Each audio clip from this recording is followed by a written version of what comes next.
Hello, boys and girls. Lord Hawkeye here again. Since it's the appropriate day, I felt I should give my thoughts about 9/11 and say my piece on it, I suppose. Well, as for what I was doing when 9/11 happened, not really all that much to tell. I was working at a hotel, a night shift, and I was just finishing up my shift in the morning when suddenly someone said that planes had hit the World Trade Center towers. And we all watched in complete disbelief. I remember as we drove home, we listened to the radio, and radio personalities in my town are really cheerful, upbeat people all the time. And they were trying to be strong, but I can hear in their voice they had been quite taken aback by the events. And I admit I was too. Couldn't understand it. It was so difficult to figure out what happened. Everyone had their own ideas. Everyone had all these theories, and for years and years, and even to this day, there's so much controversy about what happened, why did it happen, and who's at fault. And the funny thing about all of it was, there's no mystery. There was no mystery at all. Osama bin Laden told you in no uncertain terms why he did it. He did it because you were occupying their holy land, and they didn't like that. It's really just that simple. And nobody wants to talk about it. Everyone wants to talk about, religious differences, it was a conspiracy, it was this, it was that. I mean, come on, they outright said why they did it. How much more evidence do you need? But nobody wants to talk about that, because that would admit something that's just way too uncomfortable. That the U.S. government stirred up hornets' nests overseas and then cowardly hid behind its people to get stung by them, to get stung for it. And then came in and acted like they were going to be the ones to save the day when they were the ones who caused it in the first place.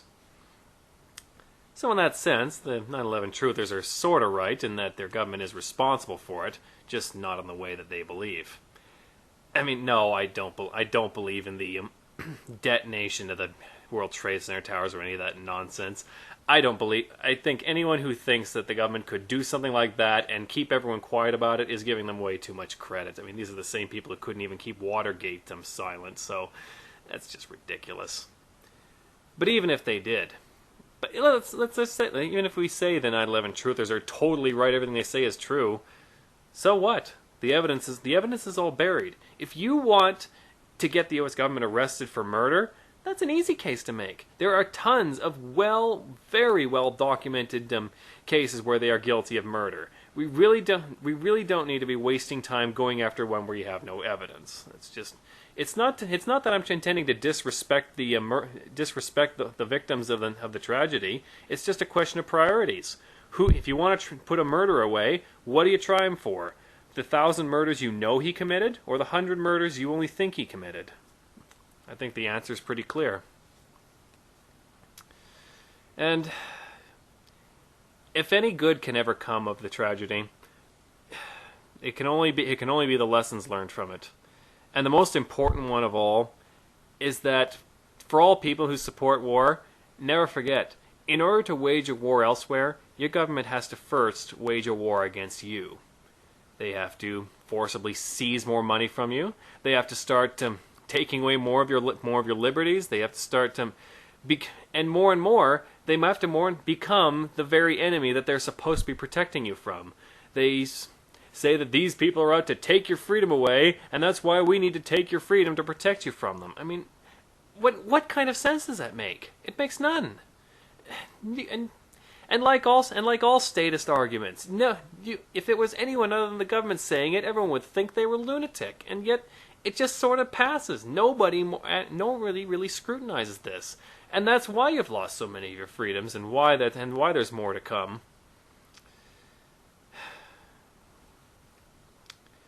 And not just that. I mean, what is war really? One elite group doesn't like another elite group, so rather than hash it out themselves, they have their subjects do it for them, as though they own them and that they're there for their disposal. And this just ties in with what I've said before. In the eyes of governments, you belong to them. That's why they can send you off to meet your death so that they can resolve their own disputes and feel totally vindicated in doing so. because you belong to them. You're their property. They can throw you into whatever cause they want to. And this is one of the many reasons why I despise war. Not just because it's really just murder.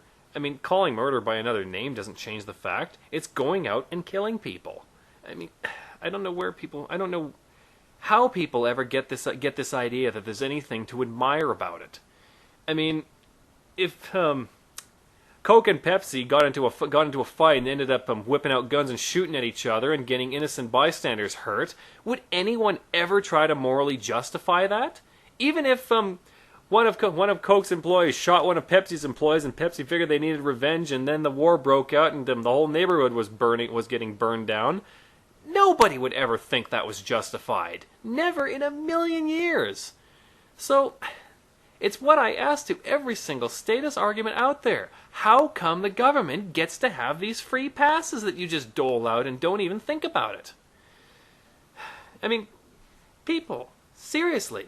If the government is supposed to be the ultimate arbiter of morality, why do they get to be exempted from all their moral rules? If anything, they should be upholding them more at all. I mean, if that's really their role, shouldn't they be leading by example? Shouldn't governments be the most moral people among us? And as I pointed out before, is anyone out there seriously going to try and argue that politicians are the most moral people in the world? I challenge anyone to try and tell me that with a straight face. It's absurd. So, to the victims of 9/11, to all the families and everyone else who knew people who died on that terrible day, I can't pretend to understand your pain and anger at what happened. But I beg you, don't let them turn you into the very thing that you hate.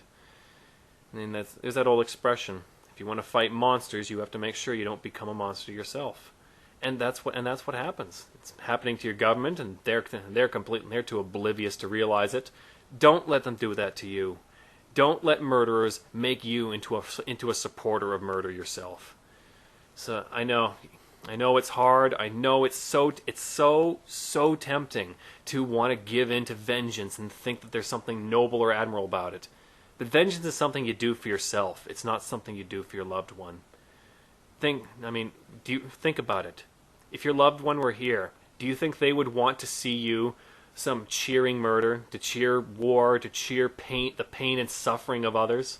Would they really want to see you doing that? If you really want to respect your the memory of your loved ones, don't let the terrible acts of 9/11 take your humanity away. I beg you, please don't. You have your own life to live. Don't waste it on something as foolish as vengeance. And to all the people who still support the war, who still get that rush of adrenaline when you found out that Osama bin Laden was killed, fuck you. A big hearty fuck you to all people who think that reversing the flow of injustice is somehow going to make the world better. People like you are the reason why we have all these problems in the world. People like you are why war still exists in a world that should have outgrown it centuries ago. So, if you, I have nothing but disdain for people who support war. I don't care what rationalizations you put out. These are just people who see pain and suffering as nothing more than heart-pounding entertainment, and anyone who seriously takes that is just in dire need of a reality check. It really is tragic how they've allowed their humanity to slip away from them like that. So, when you remember 9/11, remember, when you killed Bin Laden, the terrorists didn't win. What did you do? What cost did that come at? You lost. You gave up your freedoms. Your government completely you basically told your government that they now have a free pass to kill whoever they want to and get away with it. And no, but you could never argue that that's somehow good. That's somehow a victory. That's a victory for evil. That's all it is. And deep down, you know that.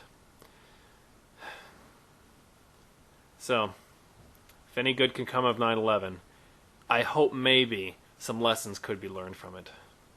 People are trying very hard not to, but oh well, people's stubbornness can't last forever. Till next time, be aware and be wise. Peace.